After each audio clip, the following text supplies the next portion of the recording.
start recording just in case anyone wants to get a copy afterwards, and so that's good.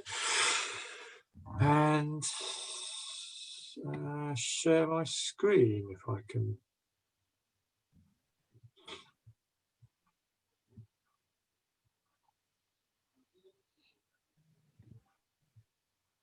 Right, that's good. Okay, so we'll kick off, and the others can join us when they get here. So marketing is one of a series of workshops that we do. We cover self-mastery, time management, finance, sales, customer and team, and then marketing is really where we sort of start at the top. So just want you to have a think about, what would you like to gain from this workshop? Now, Lisa's just said she's done no marketing at all, so that one's going to be relatively easy for you. So anything I teach you is going to be new. What about you, Brian? What would you like to get out of the workshop today?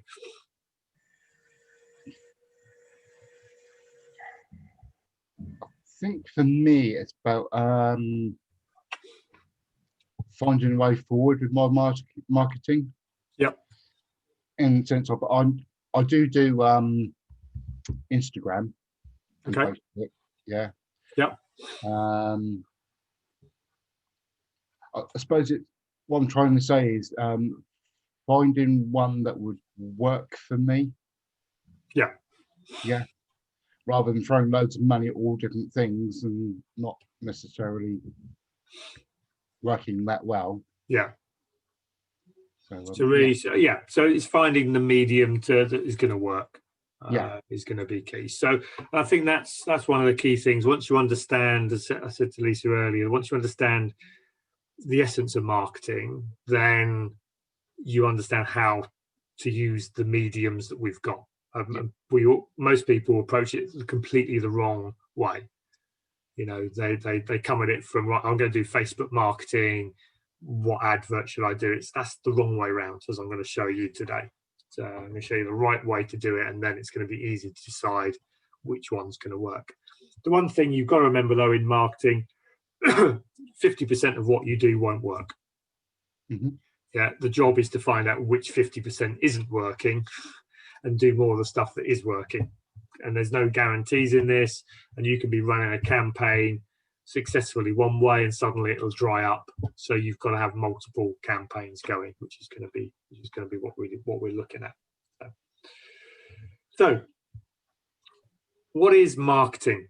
One of the key things to this is, people look at marketing in a number of ways, and this is something from the MBA manual, the 7 P's marketing mix. It's a mixture of product, promotion, price, place, people, processes, all sorts of things. And this is why it gets confusing for most people. If I went and interviewed a number of marketing managers and asked them what is marketing, I'd probably get a dozen different answers. And a lot of them will be fairly vague and, not really sort of insightful enough.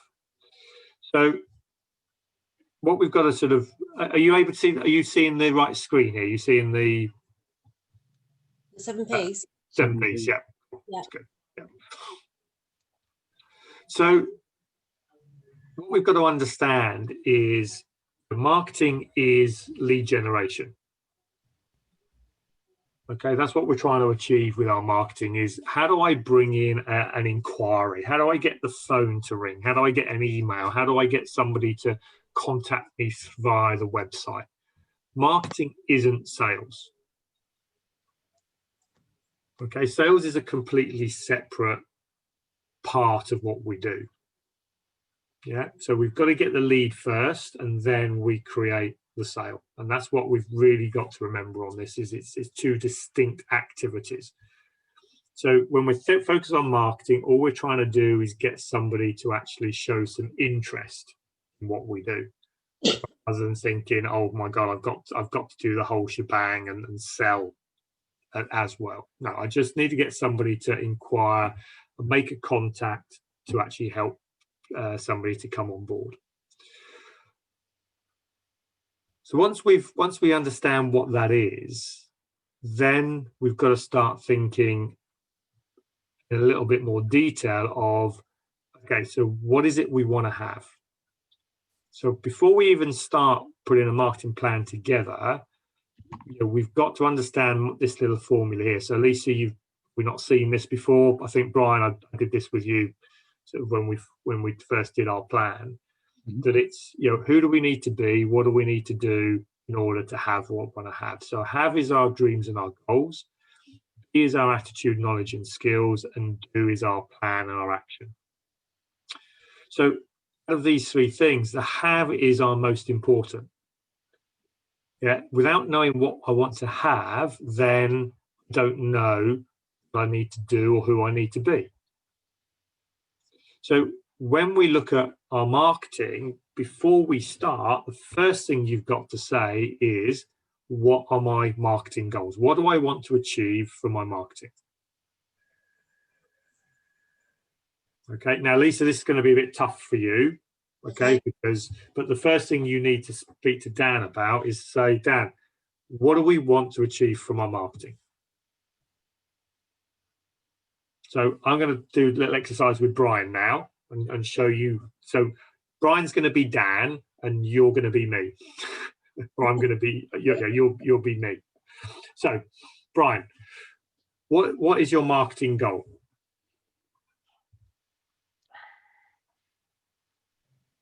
To increase sales. To increase sales. Yeah. Okay. So just a minute ago, what did I say marketing isn't? Yeah, I know. Not about sales, yeah. Okay, it's not about the sale. All right, I'll reword it. It's to increase the amount of inquiries I get so I can make a sale. Excellent. Excellent. Nicely worded. So, but even that isn't a goal because it's a little bit woolly, isn't it? Yeah. So how would you make that a bit less woolly, a bit more specific?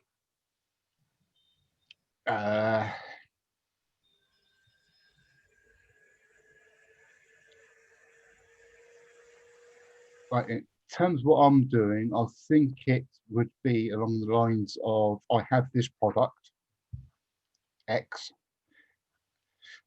No, you were pretty close, Brian, with what you said. You said I want. So your words were, I want to increase the number of inquiries I get. Yes. Okay. So the first thing I need to know. So Lisa, what's the first thing you need to know if Brian wants to increase the number of leads he gets? You need to know, obviously, the product that's being sold to best market it. Before that. Before that. So if I want to, let's say I wanted to increase my I'm just trying to think of something that works. So if I wanted to because not normally decrease, let's say I wanted to decrease my waistline or my weight. So it's the same thing, just a decrease, not an increase. What would I need to know first? How to best go about it. Before that. What causes it to increase? Before that.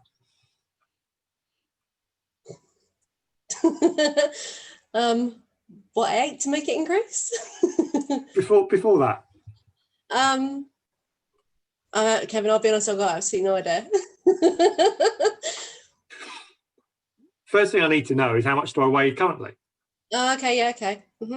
Okay, because if I don't know what I currently weigh, how do I know whether I've increased or decreased it? Yeah. Okay, so the first thing in marketing is, if you want to increase it, Brian, the first thing we need to know is, what is it currently? And then what do you want to increase it to? So let's try that again. So what is the goal for your marketing, Brian?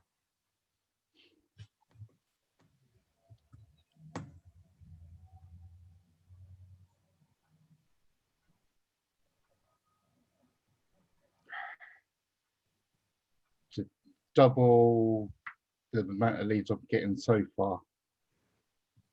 Okay, so do you know how many leads you're getting so far? Roughly. Okay, so roughly is okay. So what is it at the moment? On a weekly basis, it's only around about, in terms of new leads, it's around about 2 or 3. Okay. Yeah.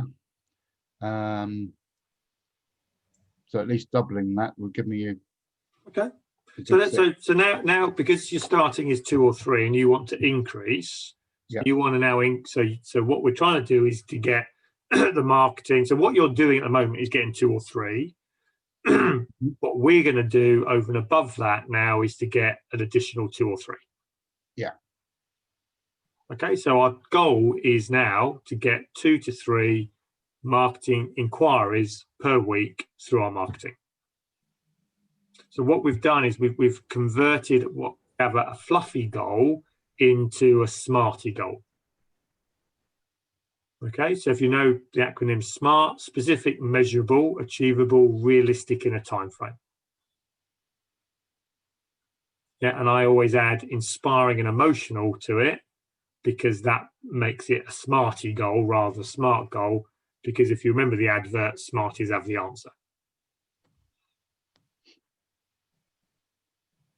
Okay, so this now starts to get us focused. You know, the reason we set SMART goals, smarty goals, are it allows us to be more focused. When you say increase, well, is it increased by 1? Is it increased by 100? Now we know we're trying to increase by 2 inquiries per week. Okay, so welcome to Chris. Chris, Hi. Brian, Lisa. So what's the power of 3 today? Power of 3. We got Rand should be joining us, but I don't know where Rand has gone. He's playing hide and seek, and he's going to win. I just want to check. Oh, you just lost the screen there. Yeah, I did send him the.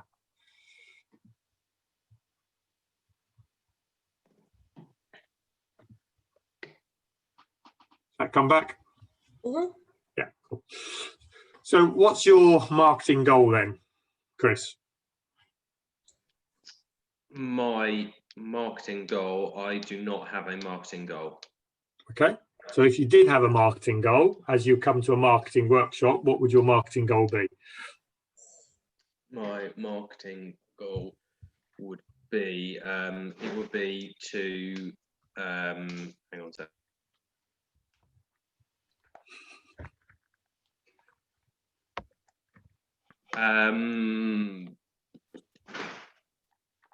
I don't know. Don't know. Haven't thought about it, Kevin. I'll let you off as you've just come into this a little bit rushed. Yeah. So the first thing before we start our marketing plan is we've got to have our goal. So marketing is about lead generation. So it's about getting inquiries in. So for you, Chris, you've got to decide, are you looking at the car? So Chris does, for Lisa and Brian, Chris does secondhand cars. So an inquiry for you could be an inquiry of somebody selling a car, yeah, or buying a car. And you've got 2 different strategies. So if we look at it, because I know buying is key for you at the moment. So if we said, right, what I want to do for my marketing is to get X number of people per week wanting to sell their car to me. Yep. Okay, that then becomes a goal. And then we set a time frame of how long are we going to give ourselves with this marketing campaign in order to achieve that result. Might be a week, it might be a month, it might be 3 months. Okay, so Lisa, when you're talking to Dan, you ask him, okay, for our marketing, what do we want to achieve? And then you take him through that process and say, well, that's not smart, Dan. You know, Okay. I need to be more specific. You need to tell me exactly what is it you want me to achieve. And it's generally got to be a number around something that is tangible, something you can hang your coat on. Specific, measurable, achievable, realistic. Mhm. Inspiring emotional means, we should, marketing is generally easy because we know that if we get the right lead, it will lead to a sale and that makes us happy. Okay. Okay, so setting the goal is key. So when we sort of do this, it could be, it could be the profit, it could be sales, average transaction value. Is it new business, existing business we're trying to get the leads from? Is it new business we're trying to get it from? Conversion rates, leads, activity. It's really just about the numbers. Okay, we've got to be more thinking about, and when we do set our lead generation, and come back to, is it the profits that we want? If we want the profits, what's our sales? Is it the average transaction value? Is it the number of, existing business? All of these things we need to know, okay? Because what this drives is our thought process. So if I wanted to make £100,000 extra profit this year, I know that my profit ratio is, say, 10%. So I've got to do, let's say it was £10,000 profit. I've got to do 100,000 of sales. My average transaction value, let's say, is 500 quid. So that's going to lead me to sort of 200 sales I've got to get. My existing business will generate 100 of those. Therefore, new business, I need 100 new clients on board. Conversion rate is 50%. Therefore, I'm going to need 200 inquiries, 200 leads. In order to get 200 leads, this is the activity I need to do. Okay, so we've got to see how the goals that we set are actually getting us to where we want to be. Otherwise, we're setting goals that have no relationship to where we're actually going. Okay, so it's really key that we start thinking about, right, I want this amount, because at the end of the game of business is about generating profit. So we've got to be looking at, right, that's how much I want to get, that's the sales, that's the business, and everything lines up. Does that make sense for you, Brian? Can you now see how your financial targets relate to your leads targets? Yeah, it's really getting your head around those figures, isn't it? It is. I mean, look, marketing is maths. There's a game to play here.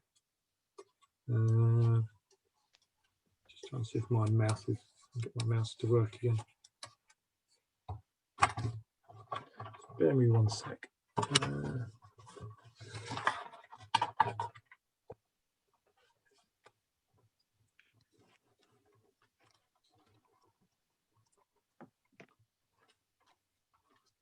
My bloody wires on my computer.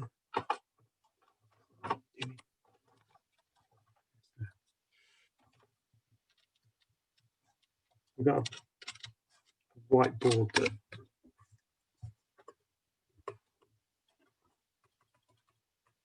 my pen isn't working. I'll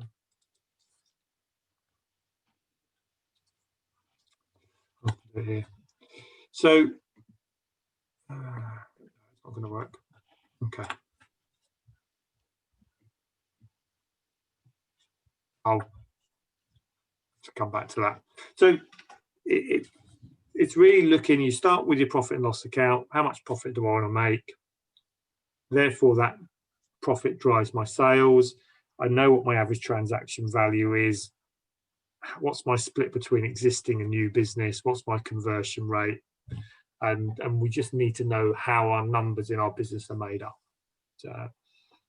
So Lisa, I wouldn't worry too much about this at this stage. Okay. This is what sort of Dan will has been through and will go through. But certainly for Chris, it's about buying cars. It's like, how many cars do I want? How many people do I need to speak to? And you sort of work on those numbers. Okay, so it's a way of really setting a target that is going to get you what you want in your business to move it forwards. That's going to be the key thing. So once we've got the goal, we're clear what we want to achieve. So Brian, we want two new inquiries per week coming in. Chris, have you thought of a goal that we can use for a marketing goal? Yeah. So specifically to number of leads or conversion. The Yeah, it's got to be driven by that. I can't tell you that because I don't know what the current conversion rate is, Right. or currently how many leads I'm getting. Okay. So I can't set a goal because I don't know currently what I'm getting at the moment. All I can tell you the sales stuff inside out, no problem. Those figures. Yeah. But the profit loss, no problem at all. But for the marketing side of things, I couldn't tell you number of. Well, if you looked at on the buying the cars side, Yeah. You'd have to say, right, how many extra cars do you want to take in through your marketing activity? So if you're marketing to buy, rather than marketing to sell cars, we're marketing to buy cars. Yeah. How many more cars do you want? I couldn't tell you that either. Probably, I need at least 10 a week. So 10 new cars on top of what you're already getting. On top of what we're currently getting, yeah. Okay, so let's say it's 10 cars a week is our target. And your conversion rates, if you had 10 people come and offer you their car, how many of those would you generally? I'd say, I haven't got recorded, gut feel it's probably 70% conversion. 70% conversion. Okay, so again, you need to know your numbers. That's the first thing. But if you say it's 70%, so you'd need to bring in 10 divided by 0.7. So you'd need 14 people coming to you. So we need 14 leads per week. Yeah. Okay. Okay. Now, then you'd say, right, well, how am I going to get 14 new? So would I rely on one strategy to get me 14 cars? No, that's probably in your line. It's probably not going to come from one strategy. If I had 14 strategies, each one of those strategies to get one car, would that work? Potentially, it depends on just your time management for each of those 14 sources. Yeah. So if you could have 14 strategies going, each one of those to get me one, then it's got to have a better chance of success of trying to get one strategy to do 14. Now, you might not be able to get 14 up and running in 1 quarter, but that's what you're looking to have, a number of marketing strategies to bring in your 14. Okay, so Brian wants 2. Now, for Brian, your 2, you might be able to get 1 strategy to bring you in 2. But you probably sort of think, that's still a bit risky. So I might want to have at least 2 strategies to try and bring 1 each.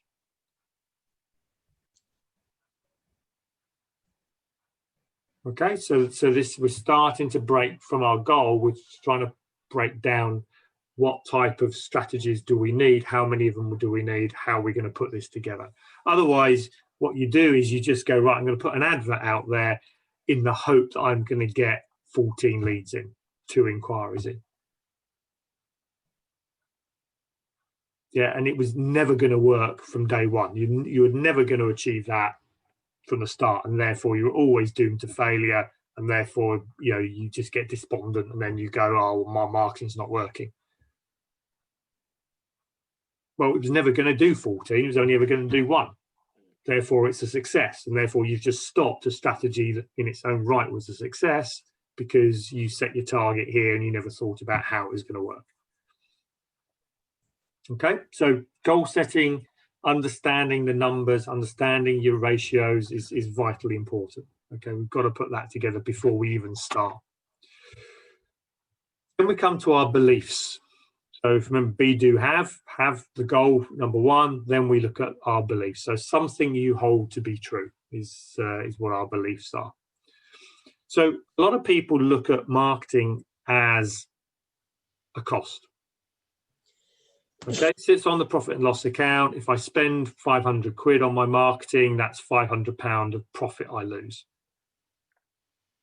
So if you want to make more profit, what do you need to do with your costs? Lisa, you do a bit of bookkeeping, don't you? So if I want to make more profit.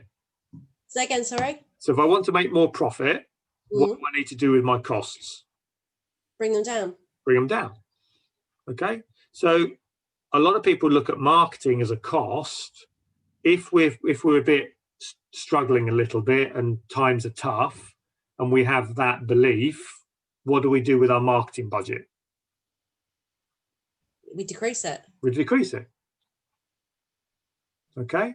So, and that's what happens is we're having a bad time. We reduce our spend in marketing and therefore we reduce our chance of getting more leads, which means our sales go down, our profits go down, and we basically kill ourselves. Okay. Sometimes it could be a long drawn out process, but in essence, that's that mentality. That's where it gets us. If we change that mentality and say marketing is an investment, for every pound in, I should get more than a pound out. Yeah. If I want to then increase my sales, yeah, what do I need to do to my marketing? Increase it. Increase it. Okay. So we've got to be careful. You know, there are times when we should reduce our costs. Yeah. And what we've got to do is we've got to understand in our marketing that if we've got a marketing strategy that's working, we keep spending. If that marketing strategy isn't working, we're not getting a good return on our investment, then that's okay to stop that marketing strategy or at least change it. Okay. So we've got to know what our return on investment is. Okay. And we've got to decide whether that is the right amount to actually, you know, to spend. So let me just come back a bit.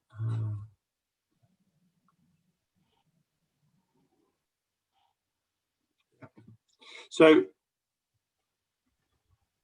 if we think about this, let's say I was you're going to invest money in stocks and shares. Okay, so you're going to invest in. I run a portfolio of stocks and shares, and you're going to invest £1,000 in my stocks and shares. What level of return on investment do you want, Chris? Stocks and shares. I wouldn't invest. I'd be elsewhere. I'd be in crypto. But Okay, so if you're going to invest in cryptocurrency, sorry, you're going to invest £1,000 in my Bitcoin. Well, it wouldn't be Bitcoin, but if you had a crypto fund, I'd want to see across a year a minimum of 45%. 45%. Yeah. Okay. So you're looking quite aggressive there for an investment, but that's the sort of return that you would want if you're going to invest in that. Yeah. So we've got to understand that when we invest in our marketing, we've got to have the same viewpoint. Yeah, we've got to know our numbers in what return on investment I want. So for you, Brian, you know, if you want 2 leads, how much is a lead worth to you?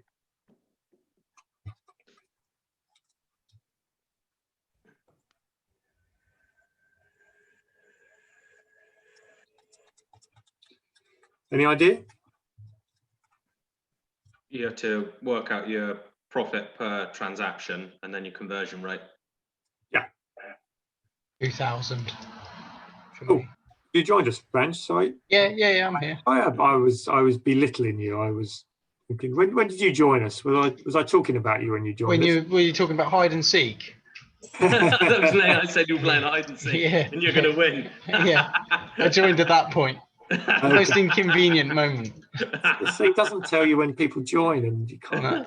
I'm a see sly everybody. one. So anyway, I've got you up now. I've got rid of me, and I've got the 4 of you. So welcome, Ranjit. So Brian, I think you met last week, and Lisa, who works with Dan. So if I'm looking at the this return on investment, I wish my pen worked.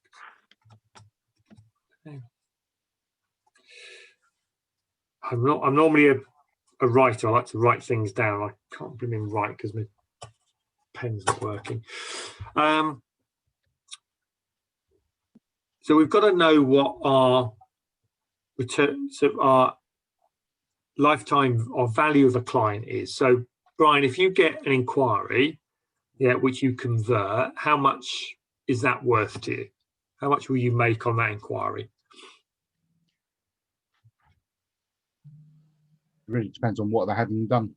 Yeah, just take an average. It's what you've got to look at averages. So take an average job for you is worth how much?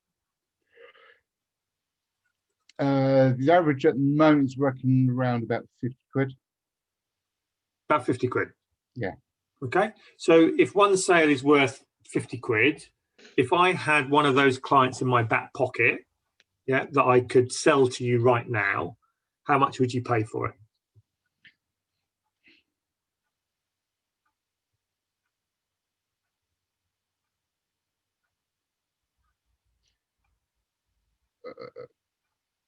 £5. For £5? Okay. So your return on investment is 10 times. Mm-hmm.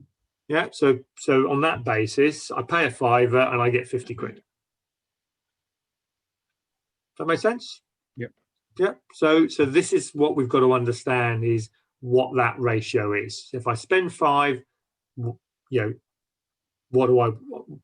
is my return on investment? So I've got to know what my average client value is. So Chris, if I was going to sell you a car, you're going to buy my car off me. How much is that car worth to you? 1,500. 1,500 quid. So how much? Obviously, you make money when you sell it as well. Yeah, when you sell it, I'd pay something between 100 and 200 for the lead. So 100 to 200 quid for the lead. In fact, Okay. No, sorry, scrub that. I don't know my conversion rate, but let's say the conversion rate, I said 70%. So 70% of 70% of 150. So that's about 100, but about 100 quid. Yeah. So, but for if you had 100% conversion rate, if you had 100% conversion rate, then it's higher. Yeah, you'd spend that. So if your conversion rate is lower, then you have to increase or decrease what you'd pay per lead, because if you've got a 50% conversion rate, that lead, you're only going to convert half of them, so you've only got half the budget for each lead. Yeah. Okay, so Ranjit, for you, what would your average client value be? So my average sale was £2,000. £2,000. So what would conversion rate is 50%. Yep. So what would you pay for if I had one of those £2,000 clients in my back pocket? How much would you pay me? I'd be happy to pay you about £100 or £200, something like that. But I don't really do any marketing per se in that sense. Yeah. Well, you do, but your marketing is generally time-based marketing. Yeah, it's time-based marketing. Yeah, I see what you're saying. So first thing we've got to understand is, how much am I willing to pay for that client, for that inquiry? Yeah, I've got to know my conversion rates, and therefore I can then start setting my marketing budget. So if you wanted, if Chris wanted 14 leads? Yeah, so 14 leads at 100 quid a lead, you could be spending 1,400 quid a week on your marketing. Okay, if you wanted 14 leads and you were willing to pay 100 quid per lead, then your marketing budget would be 1,400 quid. At 100% conversion. At 100% conversion, yeah. Okay. So by knowing these numbers, now you got to say, well, what would I actually do with 1,400 quid going into my marketing budget per week? Because most people underspend in their marketing across the board. They want this level of results, but they're only spending this amount on their marketing.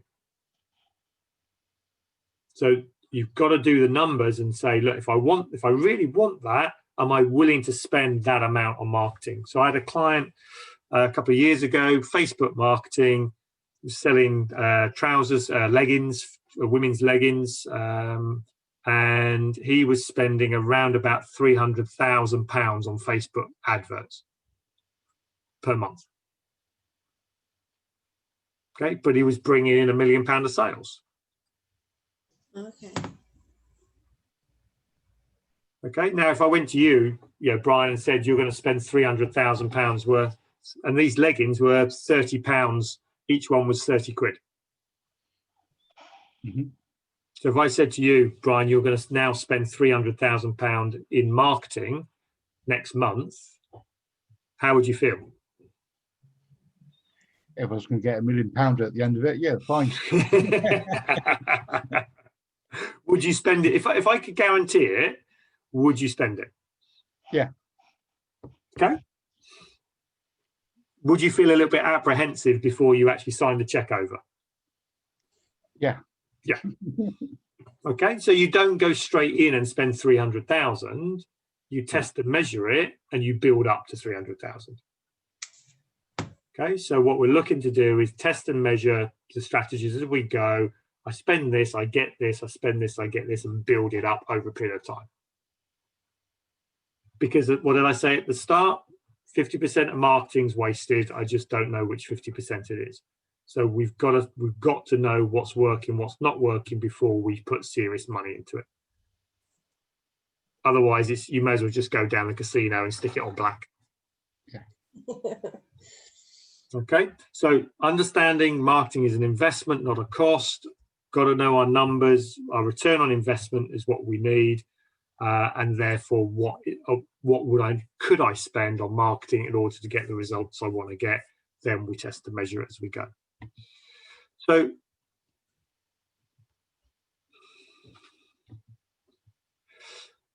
reasons people don't spend or don't do enough marketing is generally because they don't have enough time.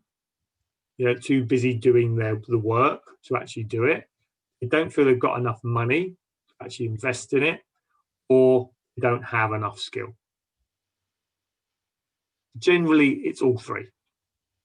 Okay, I don't have the time to do it. I don't have enough money. I don't have the skill, and that's why I don't do enough marketing. So we've got to understand that if we're going to do it the right way, we've got to put enough time into it. We've got to put enough money into it, and we've got to learn to improve our skills. So this is really the B side of things. Is part of when we run our own businesses or we're involved in this, is we've got to learn how to market better. Now, Lisa, is there something you do that you would like to do much better outside of work?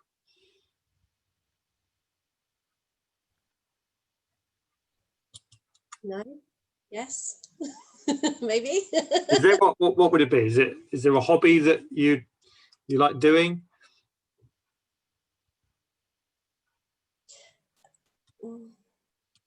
Yeah. I go to a biggie bounce class 3 times a week. Sorry, biggie bounce. Yeah, biggie bounce. It's loads of fun. Is it? Yeah, it's brilliant. Is that on trampolines or? Yes. Okay. Yes, Okay. It's I've never had that one thrown back at me before, so I might live to regret this. So, if you wanted to be the best biggie bouncer in the world, mm-hmm. what would you feel you needed to do? Attend more sessions. 10 more sessions. Yeah. Yeah. What else would you do? If you say you were really serious about being the biggie bounce world champion, you did 10 more sessions. What else would you do? Practice. Practice. Yeah. What else? Probably do research on the competitors. Yep. Research. Would you find the previous biggie bounce world champion's book and read his book or her book?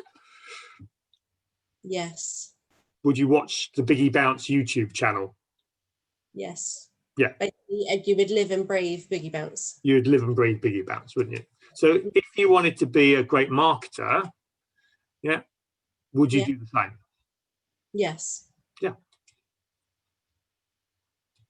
Okay, so if you're going to do marketing and you want to be good at it, you've got to put the time and effort into being the best you can be. Yeah. Or what else do you do? If you don't want to do that, if you don't want to put all that time and effort into yourself, Outsource. you get somebody else to do it. So that would be a bit like me saying, well, I can't be bothered to do Biggie Bounce. I'll get somebody else to do it for me. Saying because obviously you enjoy doing it, Yeah. but within marketing, yeah, okay, we don't need to be the best. We can go and get better people to do it for us. Mhm. But we either trade our own time or we trade money. Okay, and that's really what Dan's done for you, Lisa. Is Dan said, look, I haven't got the time to do this, therefore I'm going to give this to somebody else to do. Mhm. But if you're going to do it and you're going to do it well, you've got to commit to learning how to do it better and learn the skills to do it. Hence, coming on this is a good starting point, but it's just a start. You know, you've got to watch the YouTube channels, watch people on Facebook, watch people on, people that are good at things, write blogs, do YouTube videos. In today's world, you don't have to spend much money, to get the knowledge. People give it away for free. The hard bit is finding the good stuff, and finding the stuff that is actually relevant. So we've got to create the time, we've got to find the money, and we've got to improve our skills. Without doing that, the B side of things isn't going to happen, and therefore we'll never get the have that we want to get. So we've got to be looking at all three. The other thing that one of our beliefs that hold us back in marketing is we are not our customer. So Brian, Ranjit, Chris, we don't think the way our customers think. And it's very difficult sometimes for us to actually put a marketing campaign because we put it together in the way that we think, that we like to buy. If I was my customer, this is what I would do. And often that is completely wrong. So we've got to start thinking about, what is driving our customer to actually buy from us. We've got to put ourselves in our customer's shoes, and start thinking from their perspective, not from our perspective. It's a very competitive world out there. Most of our clients are, they have a lot of information. They can Google, they can find things. A lot of times they are more clued up on what they're buying than we are. You've only got to, when you go into Currys, when we bought something from Currys recently, you probably know more than most of the Currys salespeople because you've done the research. You're interested in what you're actually buying. So we've got to understand, from our customer's point of view, what they are thinking. And there's generally three things that drive people to buy something, to make an inquiry, to come to you. They're either moving away from pain, or they're moving towards pleasure, or they're doing something for somebody else. Now, each one of those motivations, actually is a different way of marketing. So if my client or my customer is moving away from pain, I would market to them in a different way to somebody who was moving towards pleasure. If they were doing things for other people, so gifts, helping others, I would market in a different way to the other two. Okay, so we've got to start thinking about what are our clients thinking? What are they moving away from? What are they moving towards? How are they helping other people? And then build our marketing around that. And once we do that, everyone has, this is my little formula for change, everyone has a resistance to change. So they might be already doing something, so Ranjit, for you, the people you're going to go after are already getting their architectural services from somebody else. Unless they're completely brand new, but most of them, certainly if you go into building constructors, will have their relationships. So they will have a reasonably high resistance to actually buying from you. So we've got to overcome it by some dissatisfaction with where they are, or a vision of what life will be like in the future. So our marketing has got to get across, if you're in pain, I need to give you a vision, or I need to understand what that pain is and probably push a little bit harder. If it's pleasure, you're moving towards something, I've got to create a vision of what life will be like when you actually buy from me. If it's for others, it's probably a combination of the two around building on, what are you actually trying to achieve here? So Brian, if you looked at this for you, give me a client that would be moving away from pain in their coming to you for help.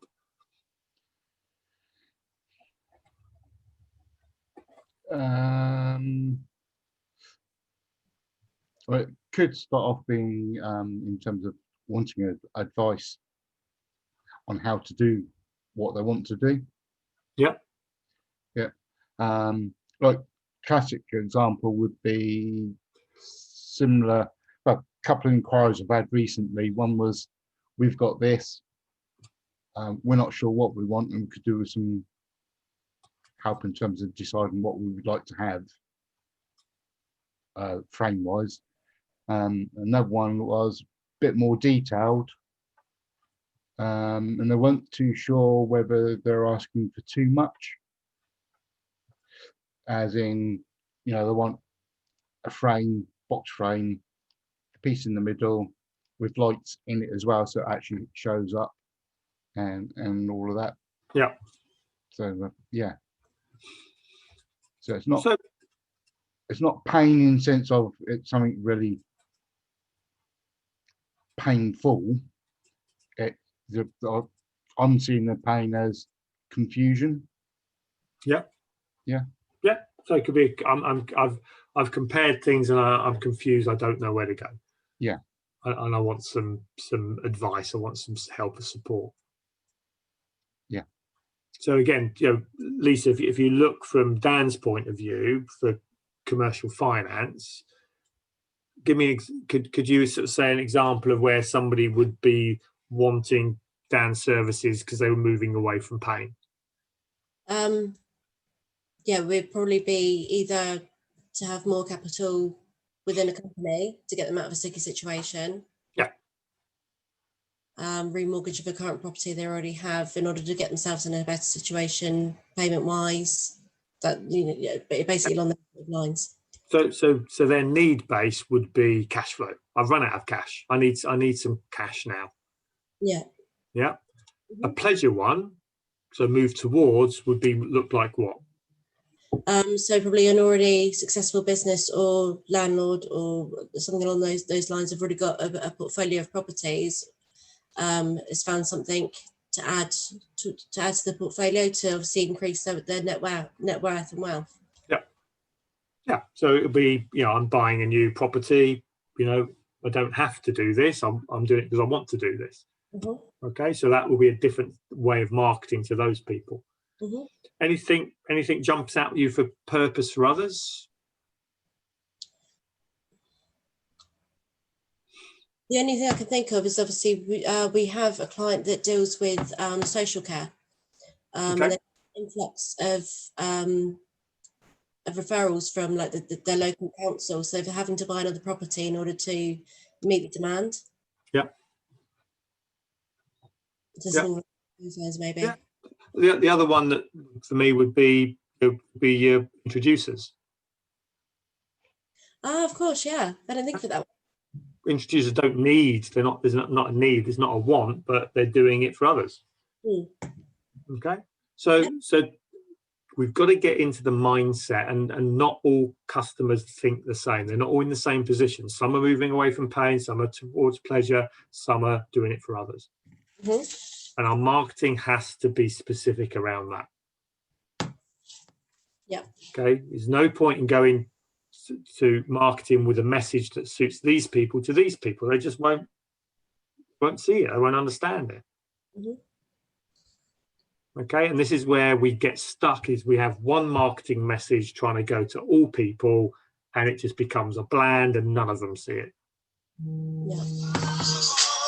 Sorry. Okay. So we've got to be thinking, right, who am I going after? What are they thinking? Yeah, what do I want them to think? Until I know that, I can't put a marketing message together. It's irrelevant whether I do Facebook advertising or any advertising until I know what they're currently thinking, yeah, and what I want them to think. Okay. Okay, so really think about who they are and where their mindset is.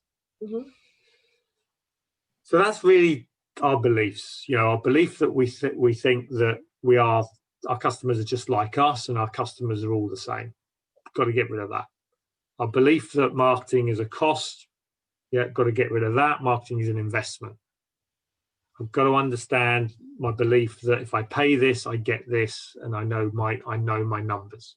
It's really, really key with that. And also our belief that just because I've been on one marketing course, I now know marketing.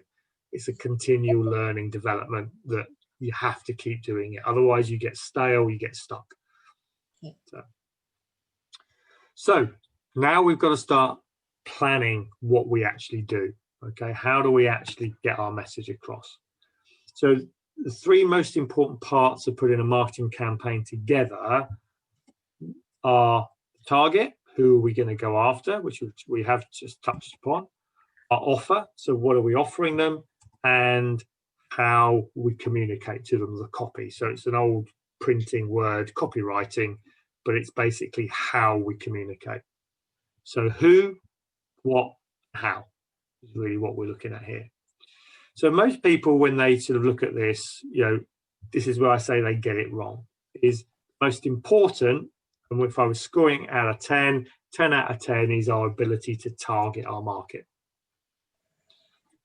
7 out of 10, 5 out of 10 is around the offer. What am I actually offering you to come on board? The least important is actually the copy. What we say, how we say it. Now, most people come at marketing and they start with a copy. They give copy 10 out of 10 and they pay scant regard to the offer and the target. And that's why most marketing people think doesn't work, is because they do it that way. If you do it targeted with a clear offer and then a copy, then you really get some focus and you really can make your marketing work. So the way we look at our target market is we've got to start to think who our A-grade clients are. Okay, who are they? What do they look like? Why are they A-grade? Yeah. What is their problem? Yeah, and where will I find them? If we don't know this, if we haven't gone through this exercise, then we're going to struggle to do any marketing.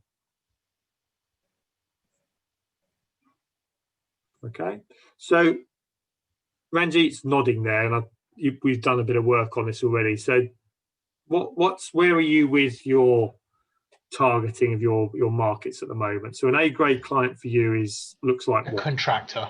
A contractor, so a building contractor. So why are they A-grade for you? They're A-grade because they bring in multiple referrals.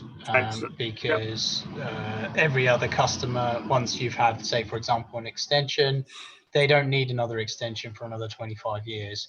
Whereas a builder will require work to continue. So they will be receiving lots of those. So that's why they're A-grade. What's their problem? Their problem is that they don't offer design services. So what happens is somebody calls them round, says, can you do me an extension? And they say, unfortunately, you're probably going to need planning. They pass the details over to an architect. The architect then creates the relationship with the customer. And then the customer says, oh, are there any other builders that you would recommend? And what happens? The actual builder who started out has lost the job. Okay, great. So that's his pain. And they know it? Not all of them know it, no. Which is why I'm trying to educate them and build those allegiances, strategic alliances, I should say. So there's you can see how Ranjit's gone through that process. these are the people, this is what they're thinking, this is their pain, that they will have lost clients because they've passed them on to architects that then introduce them. So you can already start to see now, if we go, remember, target offer copy, so I go back to here, because Ranjit has identified that target so clearly, his offer now becomes much easier, doesn't it? Yeah, so let's say that was their biggest issue, that when I refer clients to other architects, that I've lost clients before because they've introduced another builder. What could your offer be then? How would you entice them to come to you to overcome that resistance? Well, they would tell them to offer design and build services in-house. Yeah. So they offer the whole package. Yeah, I am your internal, external design team. Yeah. So I guarantee, that I won't pass the work anywhere else. That's right. Yeah, and you're not even saying, I'll go to this architect. I white label myself as your design service. As your design service, yeah. Okay, so now you can see that resistance has been overcome by a vision of what Ranjit has said, actually, so that I can now probably convert 100% of the leads I get in. Now, the challenge is, right now, how do I get that message across to those people? What is the copy and the medium that I do that? Okay, but it's now far easier to start thinking how to get that message to them than, oh, I need to do a Facebook ad. Okay, so if you looked at that and said, so Lisa, if you were a building contractor with that problem, how would Ranjit best contact you, do you think, to get that message across? Phone? It's probably going to be phone, isn't it? Yeah. Or maybe a letter beforehand. Yeah. Yeah. Would he be able to get that message across in a Facebook ad? It might hit builders, but it won't be as efficient. It's going to be tough, isn't it? Yeah. It's going to be in front of a lot of wasted people.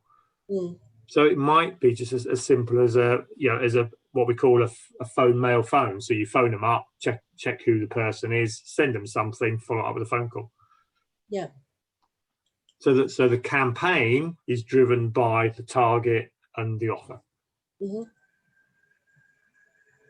Okay, and then you'd say, because we already know Ranjit, so your budget was £100, Ranjit? Yep. Per lead. Yep. So you've got £100 to spend, on that campaign. Mm-hmm. So there's enough in that budget to probably warrant that approach. With Brian, who's only going to spend £5, there probably isn't.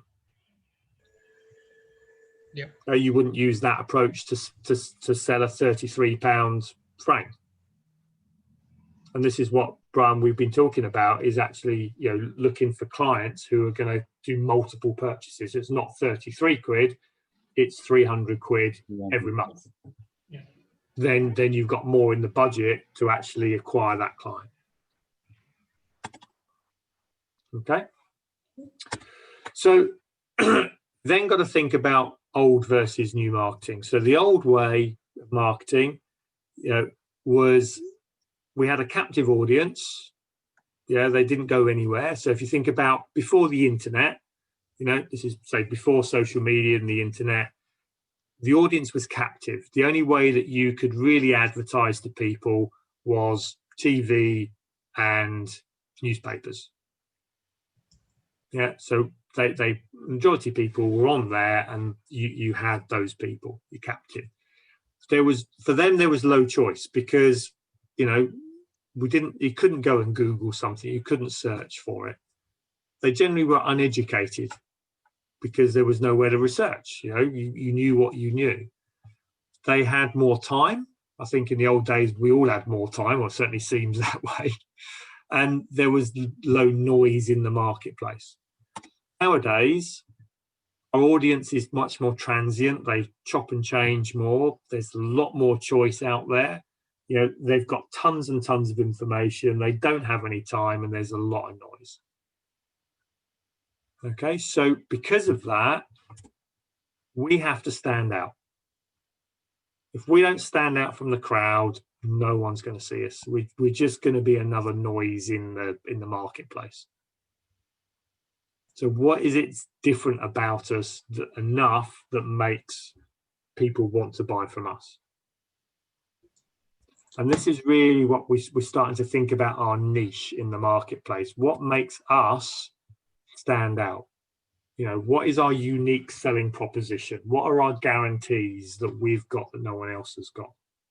If we don't actually make an impact on people, yeah, then we just, you know, we're just going to get lumbered with everybody else.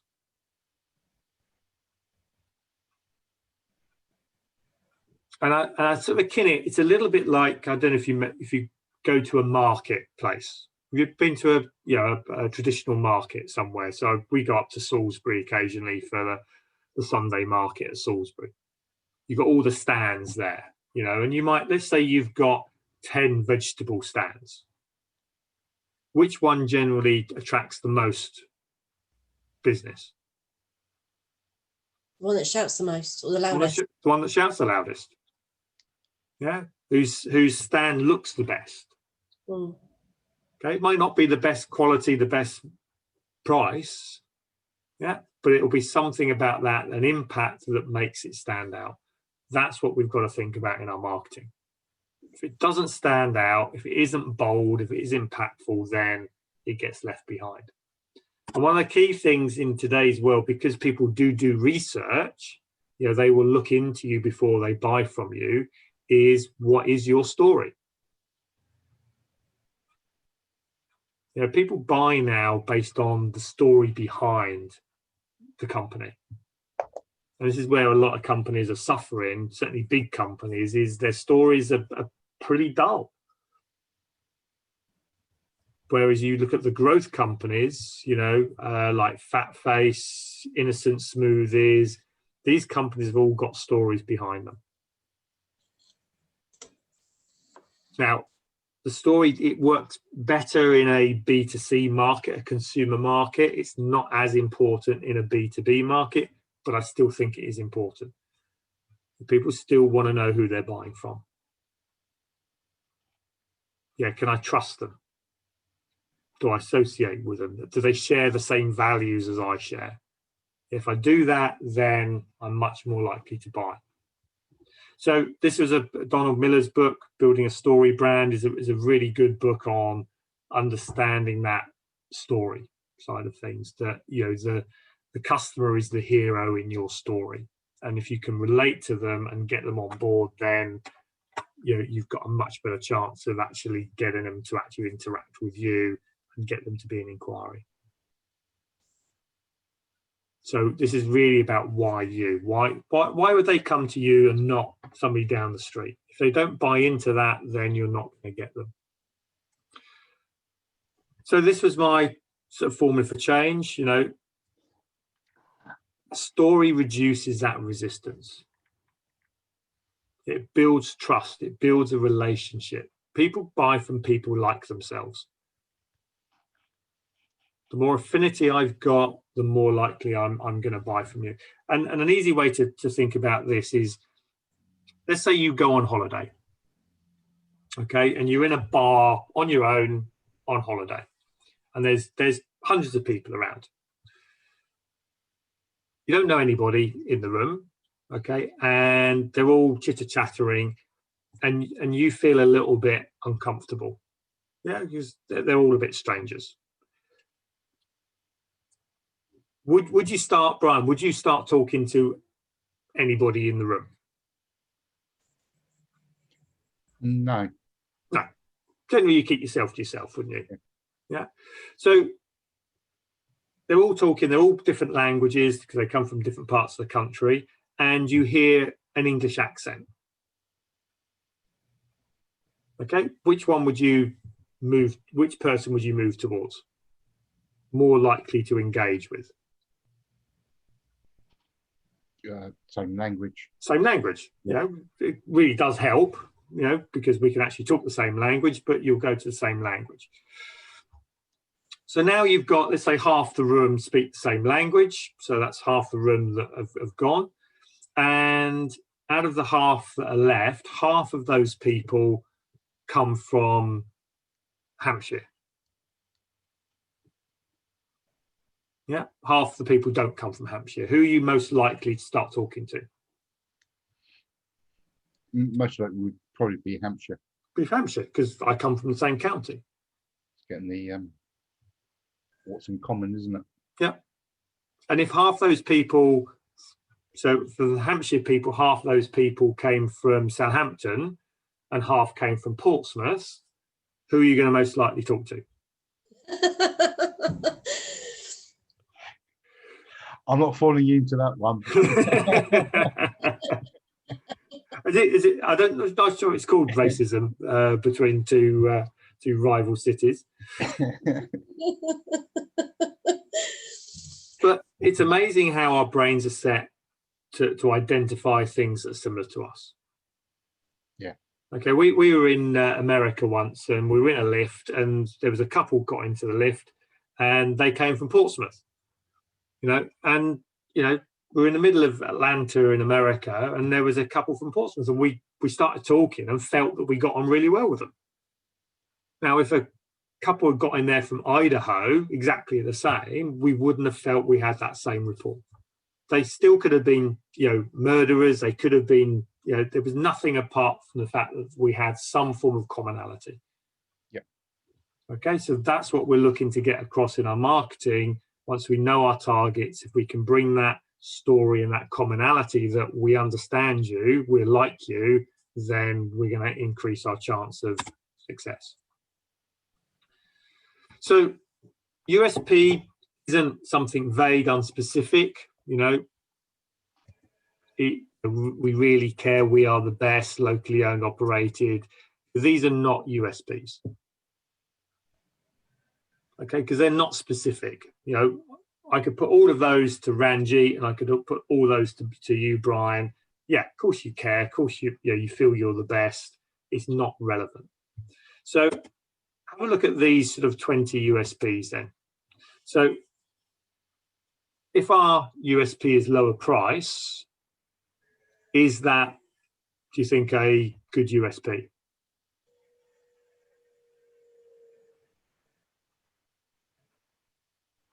Can we have that as a USP? What company has lower price as a USP? Aldi, Lidl. Yeah, ASDA. Okay, so you can have it, but if you're going to go down that, you have to be the lowest price. You can't just say it and not be. Okay, you can have it around your service, convenience. So convenience stores. It can be around choice. You can have a guarantee, which I'll come on to in a bit. You could be the most innovative.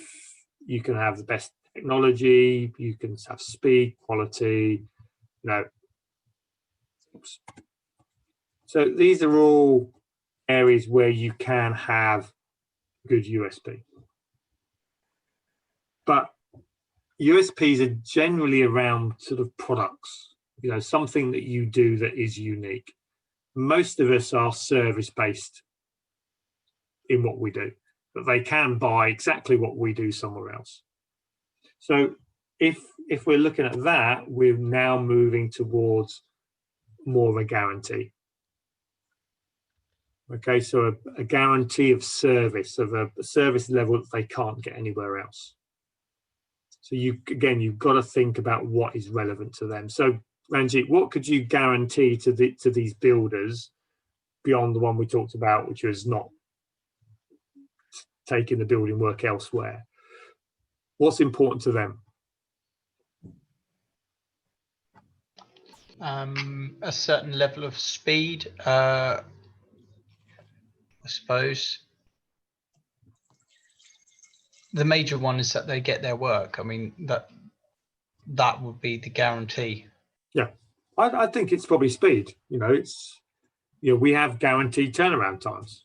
You know, Yeah. we if we say it's going to be done by the 31st of October, it'll be done by the 31st of October. Otherwise, you don't pay. Yeah, I think actually, based on the current one that I am dealing with, it is speed. It is speed. Yeah. Yeah. So that's all he cares about. So if you had that guarantee, so Brian, if you had a guarantee turnaround of 24 hours, you know, if you have these sort of guarantees, your systems and processes have got to be strong enough that you can back that up 99.9% of the time.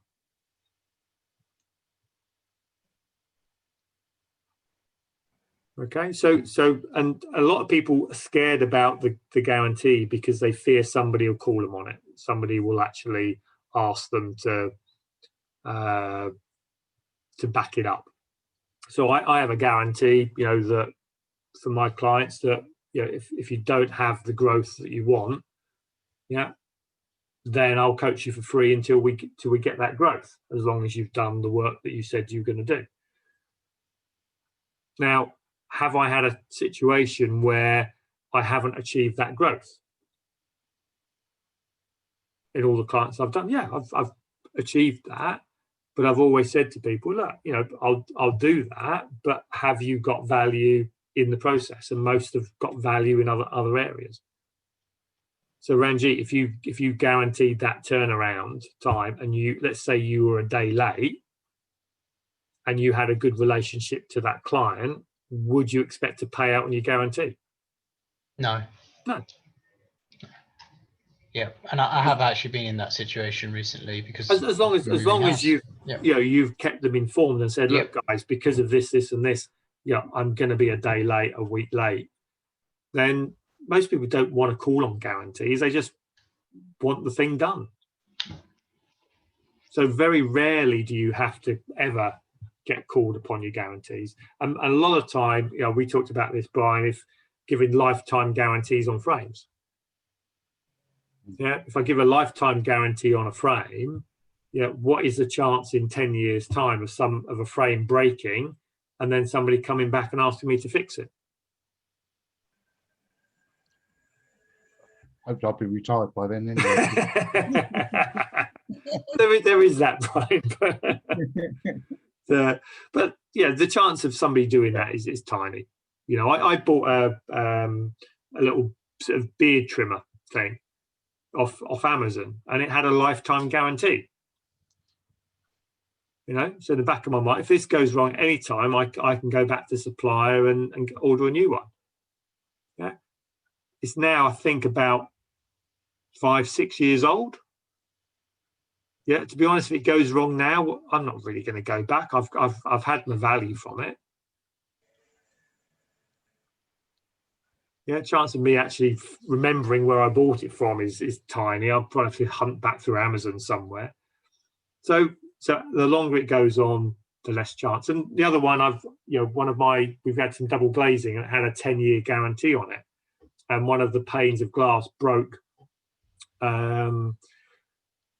the other day, and the company that I bought it from had actually sold out. So somebody had bought the company, and I phoned them up and said, look, we had a 10-year guarantee. This was 7 years ago. Would you fix it? And I was half thinking because they'd been bought out, that they might argue it. But hats off to them. They said, yeah, it's fine. We'll come out, we'll replace it. And while they were here, I've now got them to quote for 3 other windows, to actually do some work on those windows. So often, by doing a good service, you will actually open up opportunities to do more. So a little test for you then. So I've given you some answers for these. So are these USPs? We've got friendly staff. Yes, no. Nope, that's right. Friendly staff. Everyone's got friendly staff. Our shop is clean and tidy. No, that's a rubbish one. 24-hour money-back guarantee. Yep, good one. Stock in a range of sizes. No. Unless it's unique, unless no one else has a range of size, everyone has one size. Unique 8-step fitting program to ensure that you're fitted correctly. Yeah, anything that's got an 8-step, 5 of this, 3 of that, generally has to be unique because no one else will have the same process as you. Okay, there was a great USP that I read about. Do you remember Coors beer? You know, Yeah. Coors beer. So Coors came out. So Coors back in the day was the US's 6th best-selling beer. Okay, which, you know, do you know what the #1 best-selling beer in America is? Budweiser. Budweiser. Okay, it sells more beer than all the other brands put together. So if you're 6th, you don't sell. You sell a tiny percentage of beer. So Coors wanted to do something about this. They brought in a marketing company to look at their operations, rebrand them. And the guys were going around the factory to get a feel for what they stood for and what they were about. And in the corner was this big metal vat with all condensation coming down the side, you know, and it looked really cold and this condensation. I said, well, what's that? I said, well, that's our cold chilling unit. I said, wow, that's amazing. So you a cold filtration unit. So you cold filter your beer. I said, well, yeah, that's how lager's made. All lager is made through a cold filtration process. Yeah, but I didn't know that. And I'm sure your customers don't know that. So why don't we launch? So if you think about lager, what's most people's dissatisfaction with lager? That it's warm. That it's warm. So if we do this as a cold filtration, it suggests that our beer, our lager, is colder than any other person's lager. So we're going to rebrand you as Coors cold filtered beer. They went to #1 best-selling beer in America. Every lager is made through a cold filtration process. They just talked about something that actually wasn't that unique. It was just a process that they did that they talked about that no one else did. Okay, so sometimes your uniqueness has to be unique, just the way you do it or the way you actually tell people about it. You can actually do that. All our staff get an intensive 2-day color coordinated training program. Yes. Yeah, it's pretty unique, isn't it? We're well established. We've been around 50 years. No. Like a bad smell. Well, we actually use that. Oh, I shouldn't say that. That'll go mad.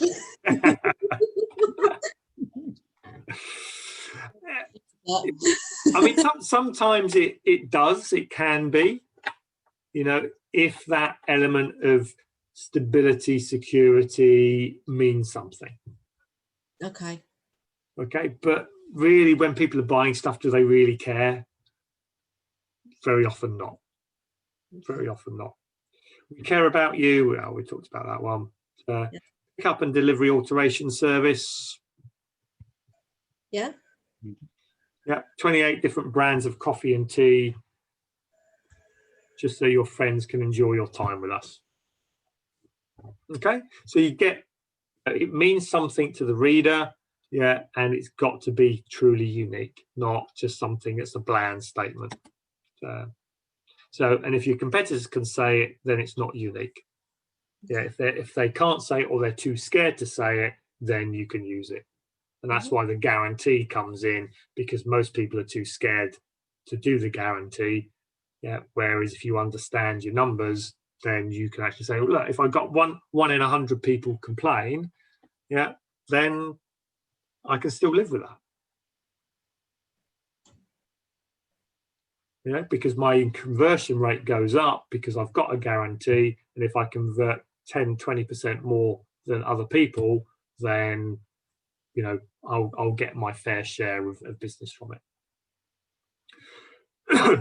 So that's really, you know, what we're looking for in our offer. What is it that we're offering? What are we actually getting people to actually come and buy from us? Why should they come and actually, you know, to buy? Then from that, we then look at are advertised. So the copy. So which strategies do we then use to get the message across? This is the last thing in the plan. This is the last thing we think about. Once we know our target, we know our offer, our USP, then we can actually start saying, right, I should use a combination for Ranjit, combination of direct mail and telemarketing. Okay, Chris for his cars, and if Chris is still with us or he's had to go and sort of do some sales, but Chris would be looking, potentially something sort of more on the advertising line, because he's generally going to sort of to the consumer. Chris has been doing some good work in going to companies with large fleets and buying the fleet cars, in which case advertising probably wouldn't be the best way. Those targets are larger companies, and it might be a direct mail and telemarketing strategy as well. It might be a strategic alliance strategy. Okay, so the copy comes as a result of knowing who we're going after and what we're trying to say, not at the start. And that's, Brian, why your Instagram really probably hasn't worked, is because we've started with Instagram and then try to build a campaign around it, rather than saying who are we going to go after, which of these mediums is best for us to go for. So once we know our target and we know the copy, so we're putting our copy together now, all advertising must follow the AIDA principle. Okay, AIDA stands for attention, interest, desire, action. So we've got to get people's attention to actually get them to buy from us. We've got to draw them in and create some interest, some desire, and then have a very clear call to action. So Ranjit, if you're doing a direct mail campaign, it's got to follow this. If you're doing a telemarketing campaign, it's got to follow this. If you put in an advert, it's got to follow this. A Facebook, it's got to follow this. Everything must follow this principle. Okay, otherwise you're not going to get the best result. And this is where I think you do need some potentially marketing expertise, a good copywriter or good graphic designer who can put your adverts together. Okay, so I'm going to show you an example of a this is a newspaper advert. It's a newspaper because it's an old one that I've used for a number of years, but it's still very, very good. It would still work as a direct mail piece. It would still work as a Facebook ad, although it would need to be less wordy. But the principles are sound. Okay, so this advert was done in the early 2000s, I think. It was actually written by a colleague of mine. He was working in a marketing agency. And how long do you think this advert took to get to this? So this is the state it was when they put shitloads of money at it. So this was in the Daily Mail, I think it was. A one-page advert like this in the Daily Mail for, I think, a month, okay, costs around about £10,000. It's about 10 grand a month to advertise in the Daily Mail. So again, you wouldn't spend that sort of money, unless you test and measured this. So this advert took a period of time to actually get to this level of sophistication. Any idea how long it took, Lisa? And this is pre-internet days. This is where you had to put an advert in a newspaper and test it, and then it was in the Daily Mail, did you say? So it was daily. It ended up in the Daily Mail, but it didn't start in the Daily Mail. Okay. Because a Daily Mail advert cost 10,000 quid. So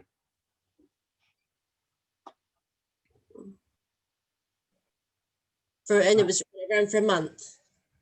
So how long do you think the process? This is a marketing company, tested and measured, and gradually put this advert together over a period of time. How long do you think that period of time was before they felt that they'd actually got it right? Yeah. 6 to 12 months. Pretty good, 9 months. Okay. Okay. Took them 9 months of test and measuring before they used all these principles that I'm going to show you, and they actually got them into a point where it really worked. Okay. Okay, now we can use these principles when we do advertising to actually accelerate. So if we can get all these principles in our adverts, then we're going to save ourselves 9 months of test and measuring. So attention, interest, desire, action. Okay, so in order to grab attention, yeah, what do we use? What does this add? Imagine you're reading a newspaper, you're flicking through the pages. Yeah, what are we using to grab people's attention? Bright colours. Bright colours, okay. Pain. Pain, yeah, just probably before, yeah, you're just flicking through the page. You're not even reading, you're not reading words, you're just glancing. It's going to be her quote of her agony's over. That's what it's going to be about. Picture then. Yep, headline and the picture. Okay, oops. So that the headline, so this part here, at this top third of the advert, is what you look at. So you come in, you see this big bold headline, yeah, and you see a picture. So now you've grabbed my attention. Yeah, you've got me on this. Now go back to our targeting, yeah, because target offer copy still applies to this. Who is this targeting? Who is this advert targeting? Who do I want reading this newspaper to actually stop and read this advert?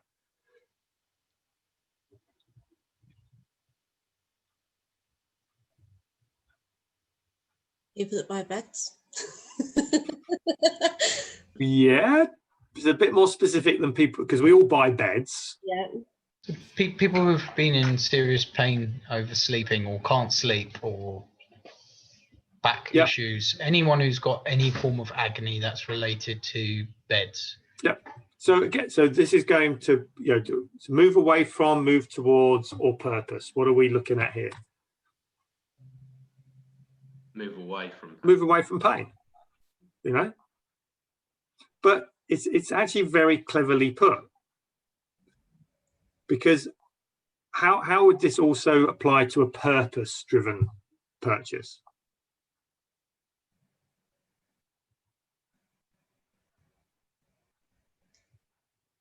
To avoid pain. To avoid, yes, to avoid pain. But if this was a purpose, so I'm not So buying if I for was my gonna, pain, I'm buying for somebody else. Yeah, if I was a nursing home or a so buying for business. Possibly. I don't think, you know, I don't know if you know how much temper beds cost. They're probably not targeted for those. Oh, so people buying for their elderly parents or grandparents then? Yeah, could be, you know, mum and dad keep complaining about their back and their agony. Yeah. So, and if you look at this here, at last my agony is over. Yeah. While it sort of suggests that this person here has got the bad back, it doesn't explicitly state that, does it?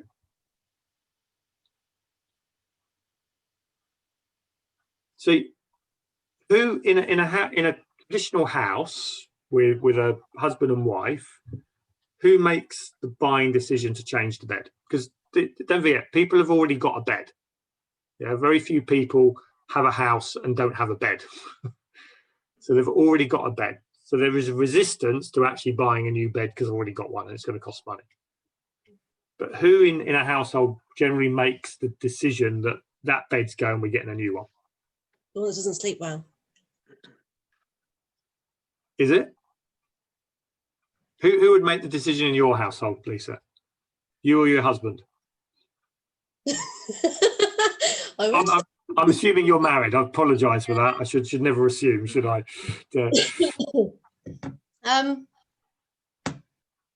We've got 3 single blokes below you, so I've got no chance with them. Oh dear. Either of us really. I don't really take the lead like that. Okay.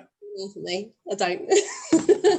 Well, these people's research suggested that over 80% of decisions on buying beds comes from the female. Okay. Okay, that's why there's a female on the bed. That research was carried out in the early 60s, though. I bet you, Chris, when you get a partner, yeah, No, you'll go, "No, this bed's fine, it's fine." Because the thing is, do you know what? Do you know what, Kevin? You've read me wrong, because I get all the nice mattresses I do. So, so I think when women weren't able to vote, yes, it would. But I think it's a more. I don't know. Maybe. Don't forget, things do change. You know, you've got to do your research. For Daily Mail readers, the demographic is more going to be the wife pushing the decision. It's going to be that. Yeah. Okay, so they put a female on the bed. Now, has the female got the bad back all the time?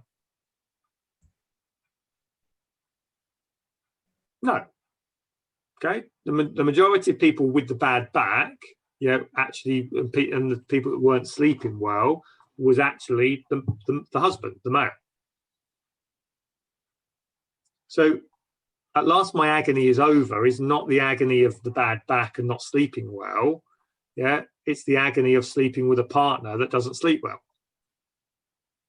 Because most of the time, the partner still sleeps and snores and does that sort of thing. Or just complains about their back. Or just complains about their back. So my agony is now over because I haven't got my partner actually shouting at me, you know, whinging about the... During the daytime, they're just complaining and going, my back hurts all the time. I can't do that because my back hurts. Yeah. And I know firsthand, because that was me some God knows how many years ago. You know, we had a bed and I'd just get bad backs all the time. I would just whinge and moan. And James said, well, why don't get a new bed? No, this is a new, you know, we've only had this bed a few years. We'll be fine. Until I met a mate who'd actually then sort of said, you know, actually buying a decent bed is the best investment you'll ever make. So it's that thinking about who our target market is, who generally makes those decisions. So the headline pulls me in. The interest then is about testimonials. So now I've got, this is in quotes. So this is now saying, well, somebody else is saying this. Yeah. I've got some good copy down here. Okay. So if you read this, it draws you in, pulls you in. Yeah. There are pictures. You know, there's a nice picture here to show, you know, a lot in those days, people didn't know what a mattress was, you know, memory foam. So there was a way to actually pick what it does. Desire then is about the free stuff. So again, the offer. So what am I offering? So from an advert, am I going to sell a £2,000 bed? Is somebody going to actually sign up and buy a £2,000 bed from an advert? Very small percentage. Very small percentage. Okay. So this is not about selling the bed. What did I say marketing was, or what it wasn't? Lead generation. It's lead generation, not sales. So this is purely to get them to actually get some more information, because this is pre-internet days. And you know, now today's download a fact sheet, download something, take some free information. Because what I want you to do is actually inquire and show an interest, because then the sales process starts. I'm not interested in selling beds here. I'm interested in capturing some interest that I can then market to you later. Okay, there's accreditation in here. Okay, so you probably can't read that, but you know, there's a 15-year guarantee in there. There's something from the space, you know, accreditation, you know, could be FSB, it could be, you know, Chamber of Commerce, it could be, people don't, if there's a badge on there, they associate that with some form of accreditation. All I would say is don't make things up. Okay, don't lie. There's the offer. There is a 60-night trial on this, but that's not the main offer. The main offer was giveaways down here. Okay, And then the action, the call to action, is the phone number. And finally, in those days, people like to fill in coupons. Okay, today it's about capturing this stuff generally online somewhere. You've got to get somebody's email address, telephone number. That's what the game is to do. And if you think about all of this, is where's the logo of the company? Down the bottom. Down the bottom. The least important piece of information on this advert is who the company is. Now, what do most people put in their adverts? Looking at just behind Chris is a really good example of this. What has Chris got as his headline? Ridgeway. Ridgeway Cars. Because it sells itself on the name, Kevin. You carry on believing that, Chris. You carry on believing that. So. No, I just said that to trigger you, and it worked. You bit on that straight away. we call those adverts tombstone adverts, okay? Because they're generally put up as the business is going to die. So the most important part of the advert is this: the headline, what they call above the fold. So imagine something's folded up. It's the thing that I look at first. When I'm flicking through adverts, we understand how people read. So in the Western world, we read from left to right, from top to bottom. So we come into an advert page here, we go across here, go down here, and we go out here. Which way is the bed and the person shape pointing? Can you see? So we come in here, Accreditation. come along here. Which way is she pointing? Straight down to the call to action and accreditation. Down to the call to action. She's pointing to the call to action. She's taking your eye in here, down here, where I want you to go. And when you leave the page, what's the last thing you see? Company logo. The logo. Okay, so this advert, 9 months in the making, test and measured all of these aspects, putting these things in, moving them around, put them in the right place, led to their belief that this was the best laid out advert, and it won a major award in the advertising marketing community. And it's why I still use it, because I've not found anything that is better than this, anywhere else. Okay, so we've got to be thinking attention, interest, desire, action. No matter what we do now, if we're doing this on a web page, we could probably get away with a lot of this, but don't forget you've got scrolling issues with web pages now. On a Facebook advert, you just couldn't have the amount of information you have. So you've got to have click buttons where you can click through and find the information. So you basically explode this advert into multiple parts, but the parts still make the whole. Okay. And there's the logo down the bottom. So here's an example of a good email advert. Again, how to attract more clients. Hit them up top with the subject line here, how to attract more clients. Stated again, how to attract more clients. Yeah, above the fold, when you look at in your preview, this is what's seen. A picture, this depicts as a video. Whenever you show that, what do you feel you should do? Okay. Yeah. Look at the writing, really short. It's not big chunks of copy. Have yourself wondering. I know I can scan this really quickly. Just click here to watch now. I would still think that should be bigger here, but show me how button. Call to action. Okay, so even on an email, the same principles apply. It applies for everything that we do. For Chris's banner behind him, it should apply to that as well. Okay, our LinkedIn profile, it should apply to that. Everything should apply to the AIDA principles, because that is the fundamentals, the psychology of marketing. So we've put our adverts together, we've got our targets, we've got our offer, we've put our copy together. Now we've got to measure things. Okay, what gets measured gets done, what gets measured gets improved. So we've got to tie our key performance indicators back to our company budget. So we've got to go back to the number of leads, our conversion rates, back to our sales.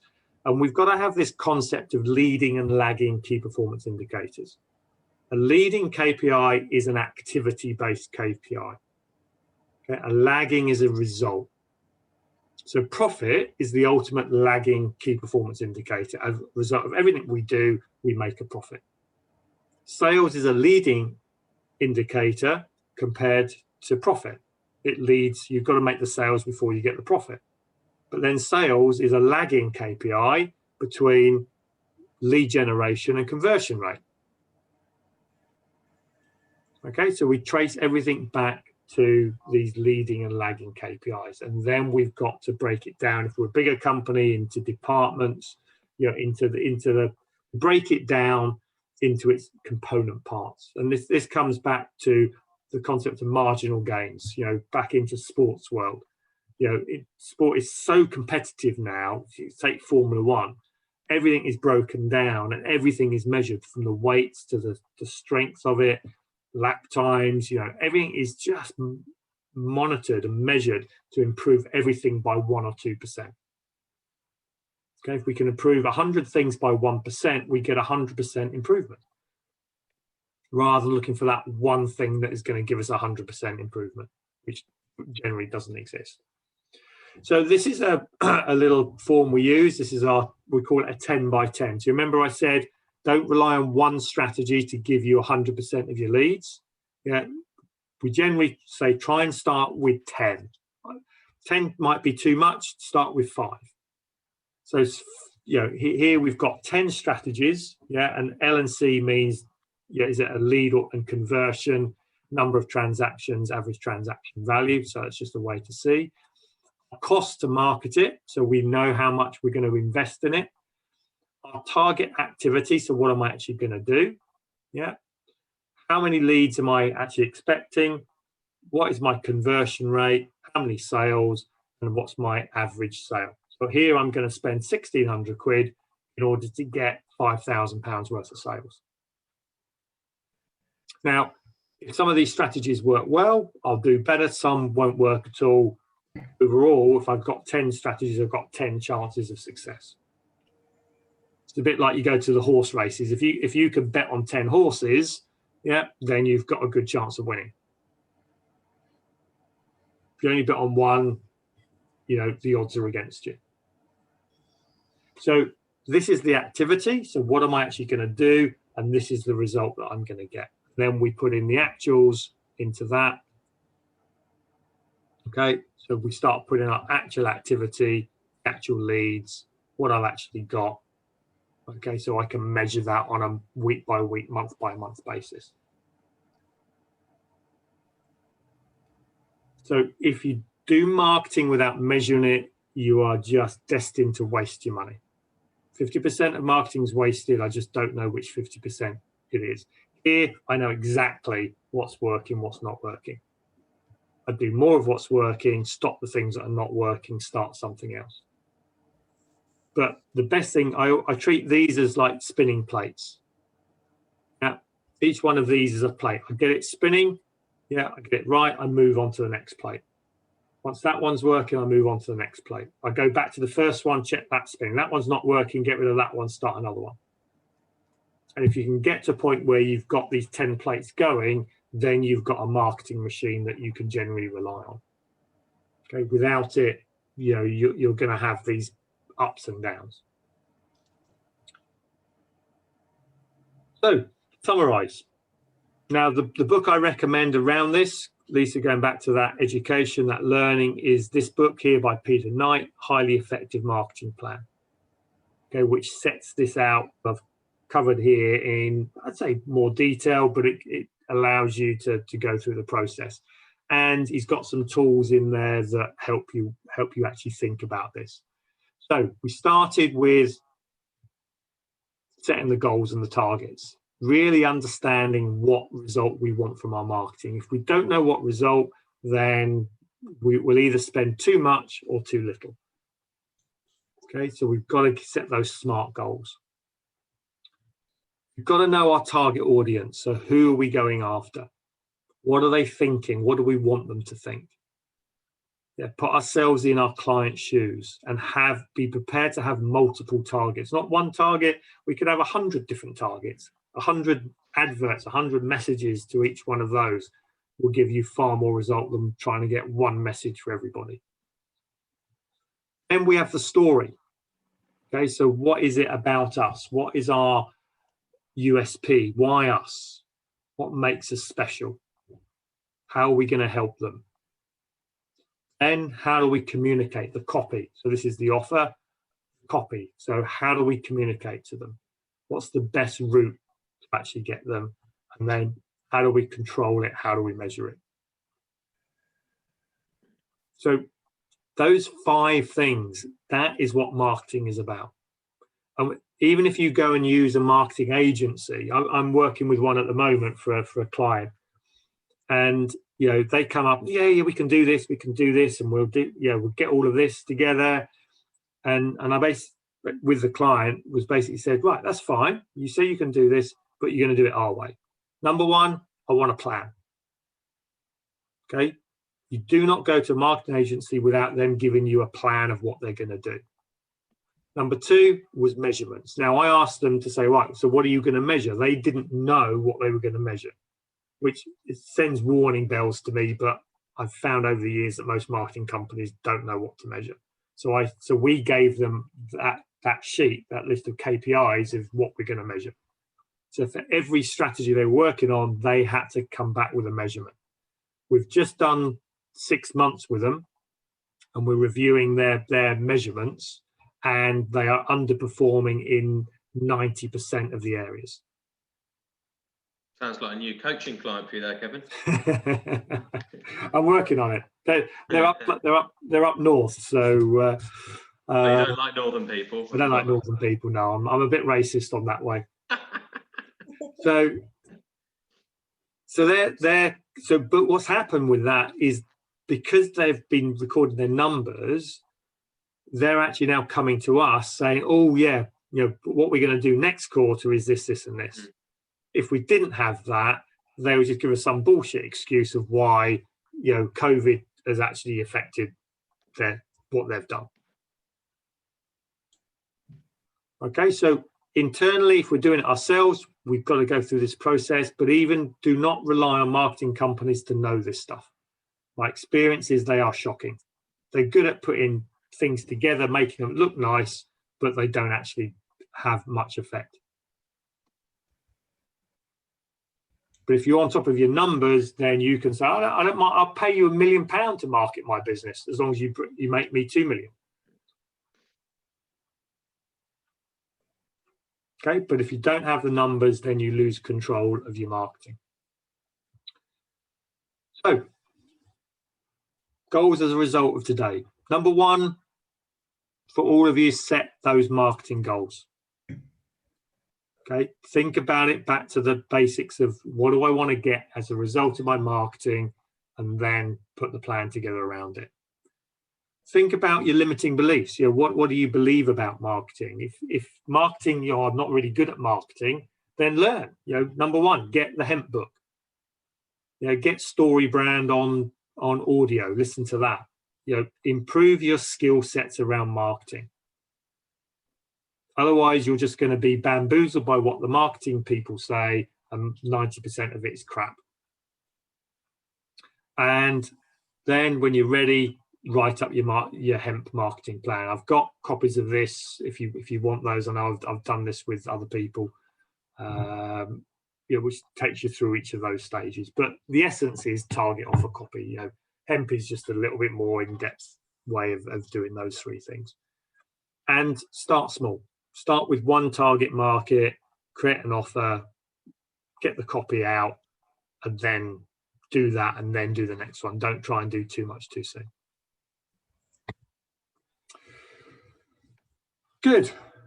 That brings us to a close, and pretty much on time as well, which is very rare for me. So thank you for participating. So Lisa, what was your number 1 takeaway from today, and what action are you going to take? Pretty much all of it, to be fair, because I've never done anything. I've got a lot out today. Thank you, Kevin. Good. So, I mean, the big thing for you is make sure Dan sets the goals. Yeah. Okay, because the danger is you just go into doing stuff, and then in 3 months' time he gets pissed off that you haven't got the results that you wanted, and well, you're never going to get the results based on, if you didn't know what you wanted in the first place. Yeah. Mm-hmm. Okay, cool. Brian? Numbers. Know your numbers. Yep. Yeah. Cool.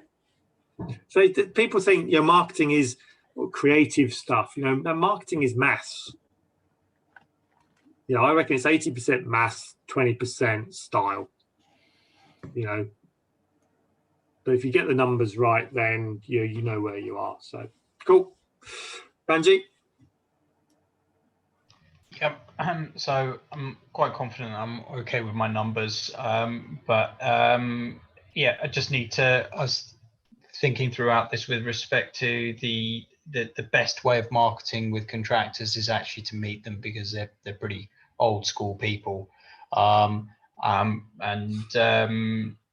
it would be good to have some kind of information that they could take away with themselves, which highlights the 2 points, which is how they won't lose clients, or their pain, which is losing clients, and speed of delivery.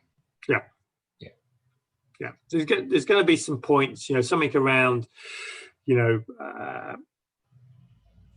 is your architect making you more money? Contractors are fairly simple in their thinking. It's how do I make more money? Yeah. How do you make more money? Yeah. If that's what they're thinking, then your offer needs to be around that. Mm-hmm. Yeah. Yep. 5 ways to get more money out of your architect.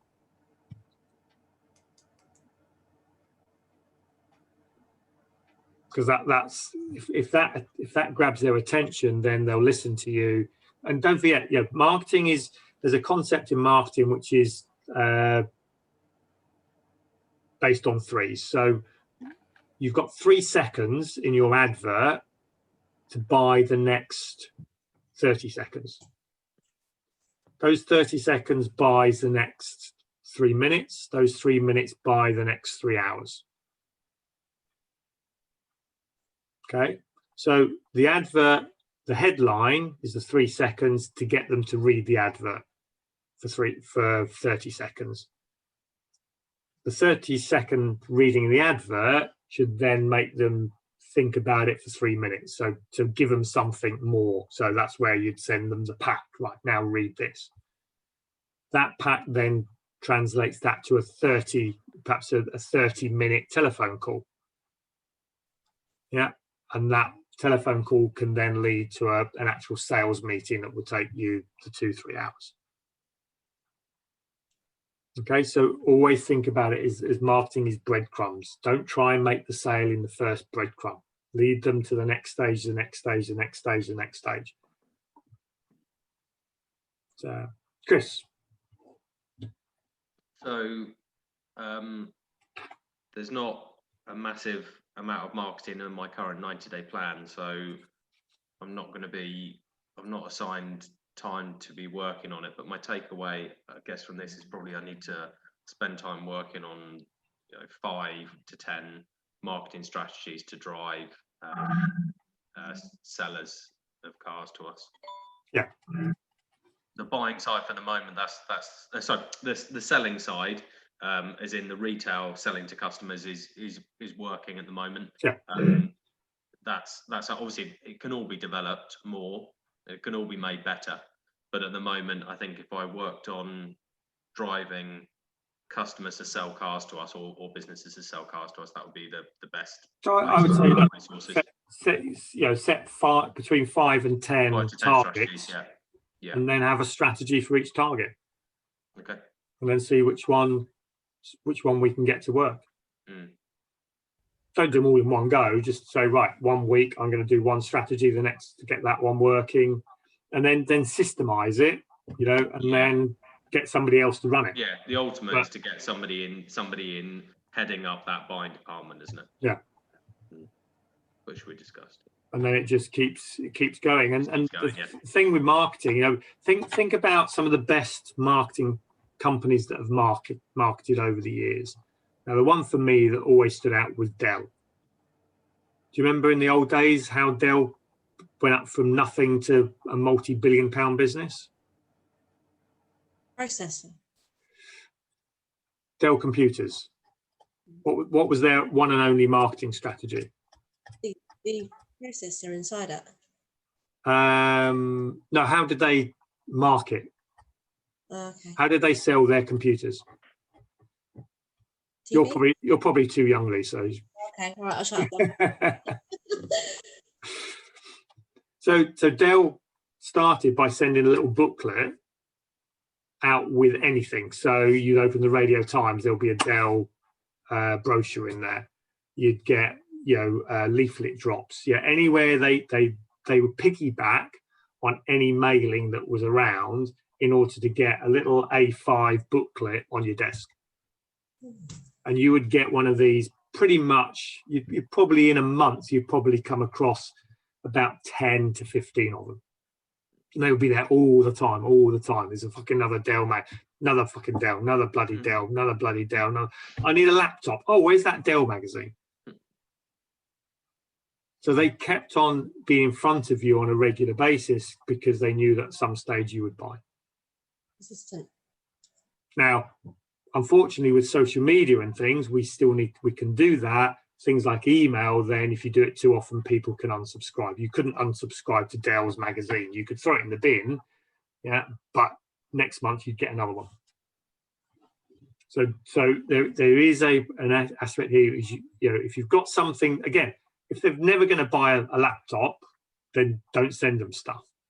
You know, if they're never going to sell a car, don't send them stuff. But at some point they will, and you need to be at that point when they are in that buying zone.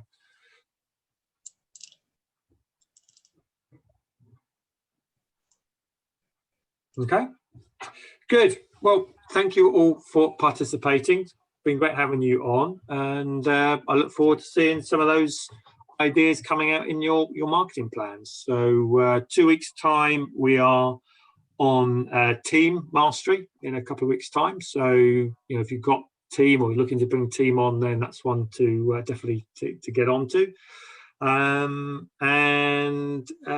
If anybody knows anybody that's, you've got a business that is looking to break that £1 million of sales, I'm also doing a how to break £1 million of sales workshop or seminar on the 29th of October.